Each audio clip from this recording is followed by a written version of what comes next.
Hey everybody, we're live. It's a Forever Mighty post-game show just about, 7-8 hours later after the game, Eddie?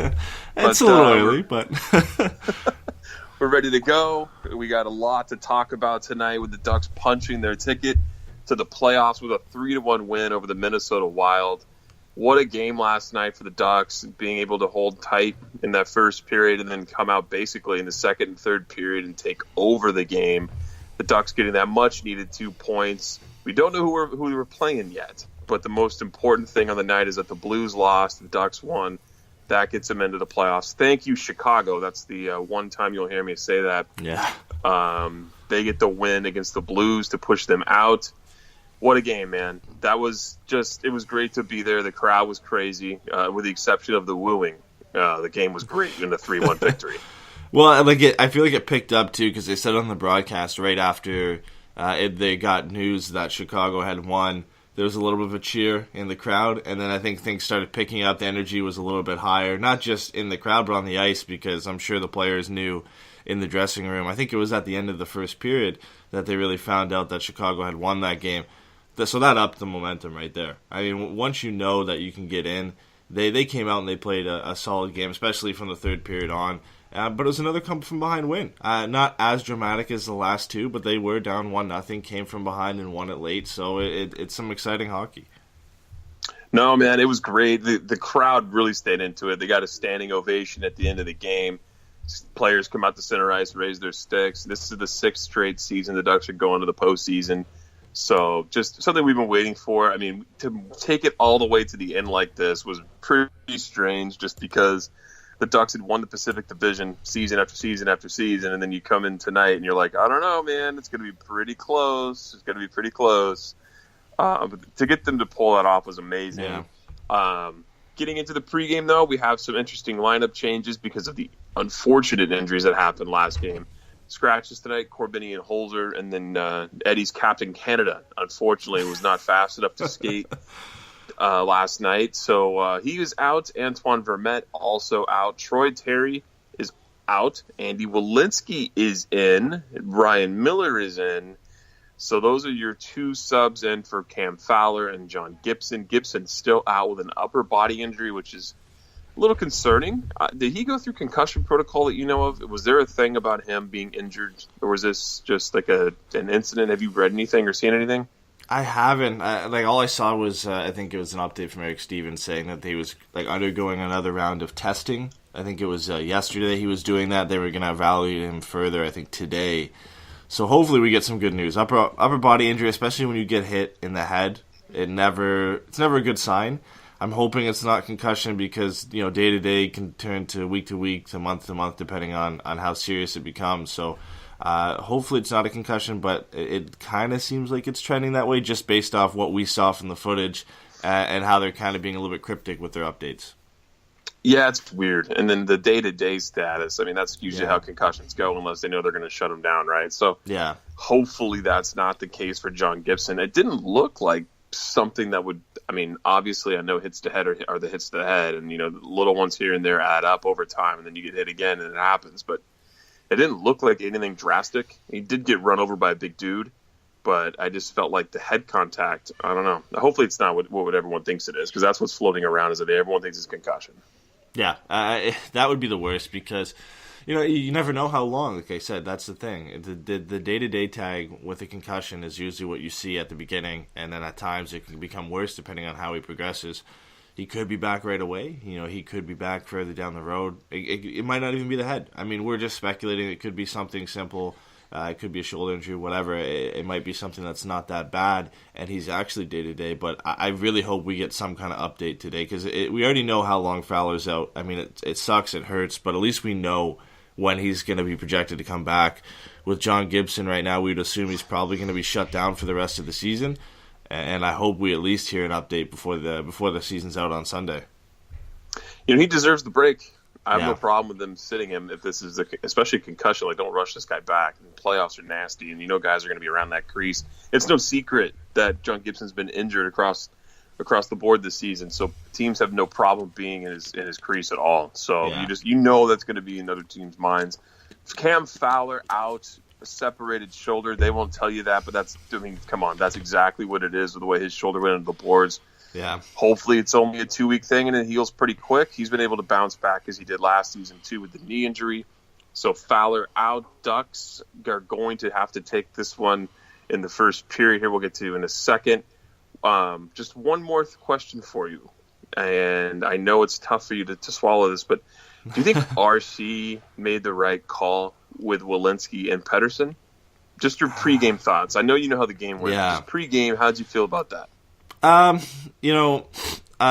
Before this, I had mentioned on Twitter, and I saw a couple of people say they would have liked to see just a complete change-up. I think it was Lindholm, Montour, Pettersson, Manson, and Beauchemin and Welinski. I personally would have liked to see that, and we'll get into it more after the game or after we recap the game here. But I think I would have liked to see that. But if you had to pick a second best option, I guess that would be it. Just because of the familiarity, as bad as it's been with Beauchemin and Montour, I think that's a little bit better. But it was tough. It's tough to throw two kids in there in a game that, it doesn't mean as much as the last two. But it's still an important game because obviously the Ducks could have clinched in this game, and they did. But throwing those two kids together in that bottom pairing, it's kind of throwing them into the fire. All right, man. Let's hit the intro and get the game started. Trying to get by Benning. Darnell Nurse left it in the corner. Gets left center. Perry scores! Corey Perry! Ilya able to shake away from Solani. It's given away to Solani. Around in front. Score! Teemu Solani with the steal. And the fans want one. Score! On the floor! Paul Kariya!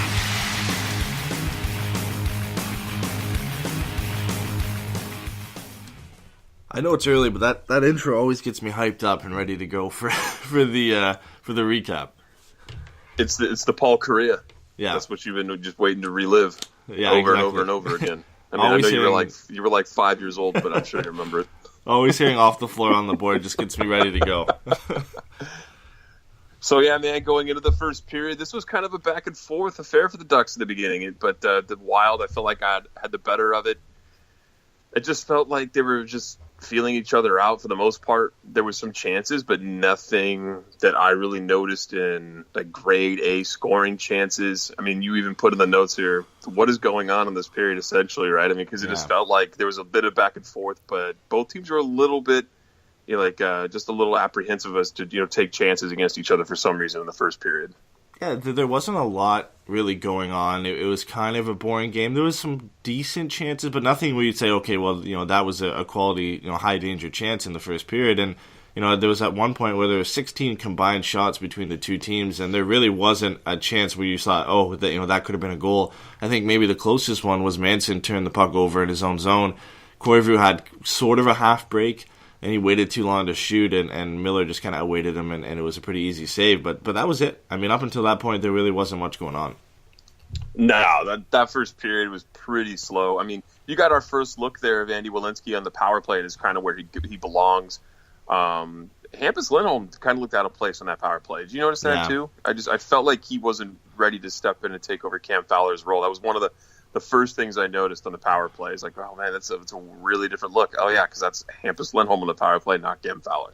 Yeah, I think he should have been on the second pairing. He got thrown right onto the first pairing. I think it was Getzlaf who was on the point with him, I think, and Montour was kind of playing off the half wall on the left side. So difficult to throw him right in there when he hasn't done that all season.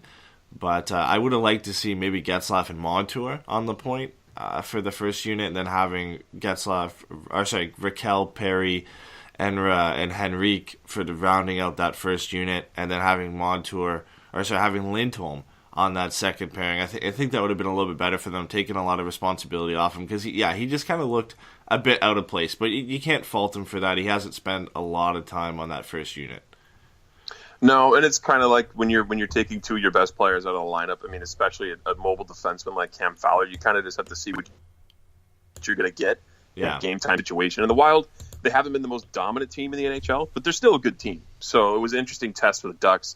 But we get out of the first period, 13-11 in shots. Wild carry the lead over the shot count. but it wasn't drastic. It wasn't like they were flying around and having Miller make grade A chances, play after play after play. Yeah. The big notable thing there is the Ducks had 6 turnovers in the first period, and 5 of them were from defensemen. A little concerning going forward. That Pettersson and Welinski pairing did not look great. I felt like they were very noticeable. They got hemmed in their zone a little bit here, but it's to be expected. These are 2 young guys that are called up and having to play, minutes at the NHL level where they haven't played together. So it was almost kind of like what you expected, a shaky defensive core without Cam Fowler. Yeah, and the Wild were kind of experiencing that a bit too. I know they had Suter and Spurgeon out of their lineup, so they had 2 guys I actually hadn't heard of before, in Sealer and Soucy, playing some significant minutes on the bottom pairing for them. So the Ducks weren't the only team facing some adversity on the blue line. But, you kind of expect that. You knew going in that Welinski and Pettersson wasn't going to, amaze you. They had the chance to look awful. I mean, the stats kind of back it up that they weren't that great, but I think when you kind of look at the eye test, they weren't too bad. They didn't make too many bad mistakes. They got hemmed in their zone a couple times, and that attributed to the bad numbers. But other than that, I think they were okay. And the defense really picked it up after the first period because, like you said, the 6 turnovers, 5 from the blue line. You kind of noticed that it was a little bit of sloppy play, and everything was kind of messed up in that first period. Getting on to the second period here, the Wild take a penalty. Ducks, the power play looked better. I felt like the power play looked a little better on the second time, but it ends up getting cut short because Kasha takes a tripping call. Just unfortunate there, but it happens. And Kasha's been such an animal for the Ducks lately that you're like, all right, fine, whatever. Took a tripping call. Foreshadowing a little bit. Yeah, no, the guy's a beast. It just, I don't know. The beginning of this first period, I kind of felt like we were going to see a different Ducks team, and I feel like we did. They tried to put the pressure on over against Minnesota, and they started making things happen there in the beginning. How did you feel like the power play progressed a little bit with the new look? Yeah, it looked a little bit better, but to be honest, all season it's kind of looked meh. Like, there's been times where they've looked great, and I think at home they've been a better team on the power play. I think the numbers back that up as well. They've been, I think, in the top half at home on the power play. Just on the road is where it really struggles, but yeah, I don't know. This power play's been an enigma to me all season. I feel like it has the potential to be a very great power play. I just think the setup and the way they utilize some guys really limits their opportunities. So I'm not going to get too optimistic about it yet. I've been at fault for that multiple times during the season where they've had a couple games of a good stretch there where they go like maybe 5 games in a row getting a good power play goal, and then all of a sudden they go on a streak where they don't see anything for a good period of time. At times, there was just so much passing. So much passing. Not even just on the power play, but just the second period in general with chances. There was just pass after pass, like perimeter passes, and then they would try to go and make a play to get into the interior of the Wild defense, and then the guy going into the middle would pass it back to the point or pass it back to the half wall. And I was like, oh my God, you guys put the puck on net. Let's do something here. Everyone's so selfless on this team.